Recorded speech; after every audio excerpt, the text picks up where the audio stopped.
In this video, I'm going to prove our Converse postulate, our Converse theorems. What that means is, if you think about what the corresponding angles postulate said, if two lines are parallel, then corresponding angles are congruent. If we flip that, if corresponding angles are congruent, then the lines are parallel. So what we're going to do in this is flip it. We're going to be proving the lines are parallel, given that we have congruent angles.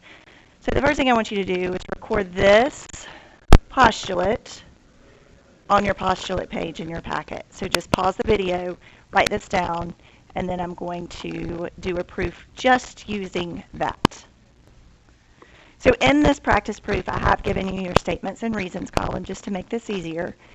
And we have statement 1, which is given to us. We are trying to prove that these lines are parallel. If we can manage to prove that the corresponding angles are congruent, then we can prove they are parallel. So they tell me 3 and 6 are congruent. And I want to prove that A is parallel to B. So ask yourself either what corresponds to 3 or what corresponds to 6. Well, 6 and 2 correspond to each other. So if I can somehow connect 2 in there, then I will have corresponding angles. But I can't jump to saying 6 and 2 are congruent because of corresponding angles, because I do not yet know that A and B are parallel. So what can you say about 3 and 2? Well, angle 2 and 3 are what kind of angles? They are vertical angles. And because of the vertical angles theorem, I know that those two angles are congruent. So then, if we look at what we've stated already,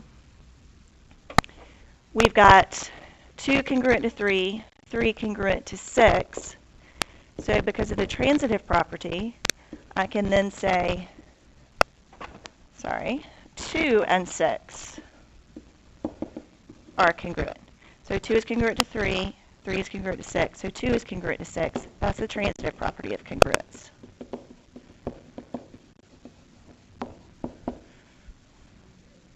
Now I know that the corresponding angles are congruent. So because the corresponding angles are congruent, that tells me those lines are parallel.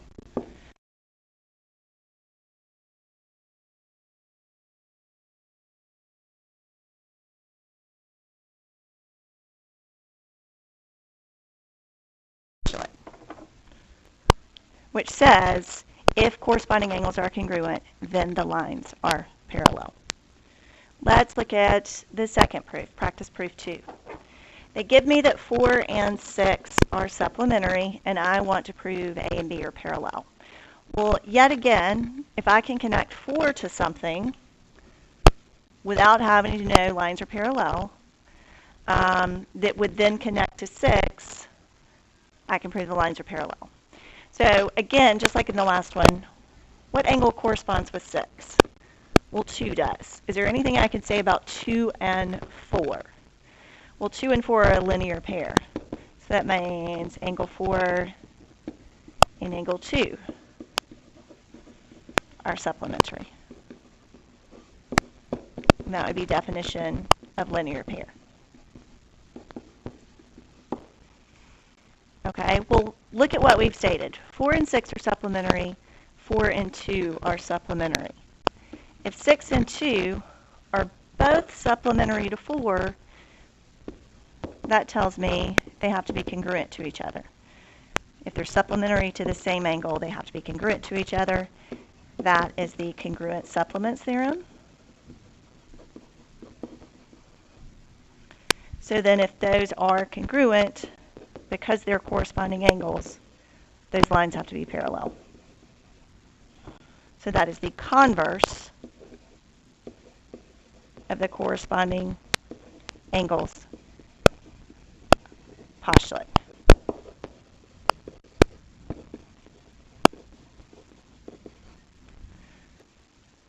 So what I'm going to do now, really, these two proofs are proofs of our theorems, but I'm going to do another one just to set an example. We are going to prove the converse of the alternate interior angles theorem, converse of alternate exterior angles theorem and the converse of the consecutive interior angles theorem. But what I want you to do first is we're actually going to go ahead and write these down. So go to your proof packet. We should have already recorded the postulate. Go to your theorems page, and I want you in your packet, and then start the video again, and I will prove these theorems. Okay, so once again, I'm going to pretend like the only thing I have down is the converse of the corresponding angles postulate. So I am strictly going to use my corresponding angles to prove these two lines are parallel. So they give me 3 and 5 are congruent to each other. So I need to bring in a corresponding angle to 3 or a corresponding angle to 5. It does not matter which one I bring in. 3 and 1 are vertical angles. So I can say angle 1 is congruent to angle 3 because of the vertical angles theorem. Vertical angles are congruent to each other. Now that I've said that, I've got 1 congruent to 3, 3 congruent to 5. So by the transitive property, angle 1 must be congruent to angle 5.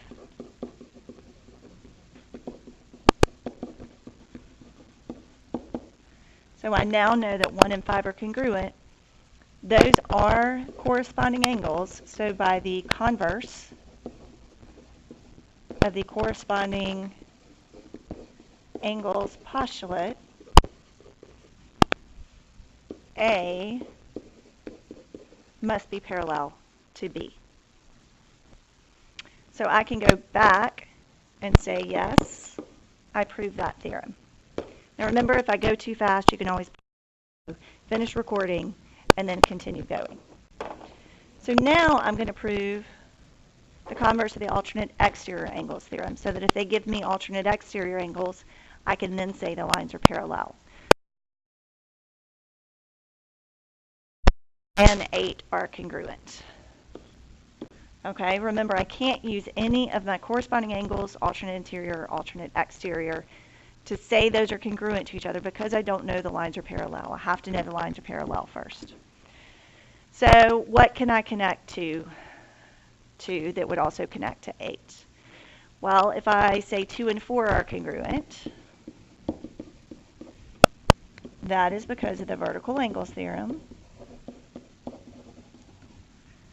And you should be getting the hang of this. 2 is congruent to 4. 2 is congruent to 8. So 2 is like a connector, which then means angle 4 is congruent to angle 8. That's the transitive. Remember, if we have a connector, that's the transitive property of congruence. And then knowing that 4 and 8 are congruent, that tells me those lines are parallel because of the converse of the corresponding angles postulate. Okay, so again, I can go back. I proved that theorem, and we have one more theorem to prove. So I'm going to go down to the converse of the consecutive interior angles theorem. They give me that 4 and 5 are supplementary. So remember, I need to bring in either corresponding angles. At this point, I could bring in alternate interior, alternate exterior to prove the lines are parallel. So I could connect, if 4 and 5 are supplementary, what else could I say about 4 that would connect to 5?